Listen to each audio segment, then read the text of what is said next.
12 जून 2025 दोपहर करीब 1:38 पर एयर इंडिया की फ्लाइट AI-171 एक बोइंग 787 ड्रीम लाइनर अहमदाबाद से लंदन गेटविक के लिए उड़ान भरती है। यह विमान कोई नया नहीं था, बल्कि 2013 में अमेरिका से डिलीवर हुआ था, यानी लगभग 12 साल पुराना था।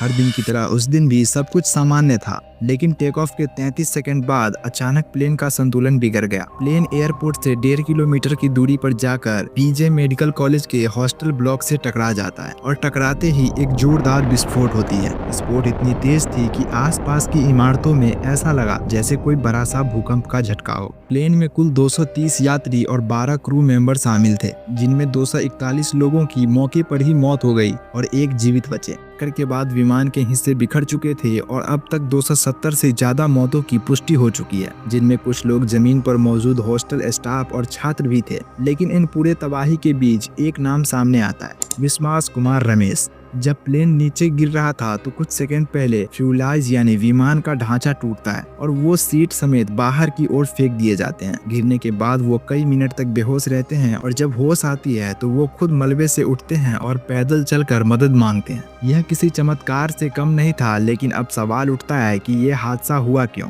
तो इसका जवाब ब्लैक बॉक्स की जांच के बाद ही पता चलेगी। हर एयरक्राफ्ट में दो चीजें होती है, पहला FDR यानी फ्लाइट डाटा रिकॉर्डर, दूसरा CVR यानी कॉप्टिक वॉइस रिकॉर्डर। ये दोनों मिलकर बताते हैं कि विमान में टेक्निकली क्या हो रहा था, घटना से पहले पायलट क्या कह रहे थे और किन किन अलार्मों ने बजना शुरू किया। घटना के एक दिन बाद क्रैश साइट से FDR मिल चुका है और CVR भी। अब इन डेटा को डिकोड कर रही है भारत की DGCA, अमेरिका की NTSB और UK की AAIB जैसी बड़ी एजेंसियां। अगर आप प्लेन को ध्यान से देखें तो टेक ऑफ के बाद लैंडिंग गियर नीचे ही रह गया, यानी फ्लाइट को ऊपर उठने में ज्यादा रफ्तार चाहिए थी। वहीं फ्लैप्स भी सही एंगल पर नहीं खुले, जिससे विमान की लिफ्ट कम हो गई और इसी वजह से प्लेन ने ऊंचाई तो ले ली, लेकिन 600 फीट के पास तक पहुंचते पहुंचते उसकी स्पीड गिरने लगी। पायलट ने मैक कॉल दिया, लेकिन कुछ सेकंड बाद इससे संपर्क टूट गया और प्लेन हॉस्टल से जा टकराया।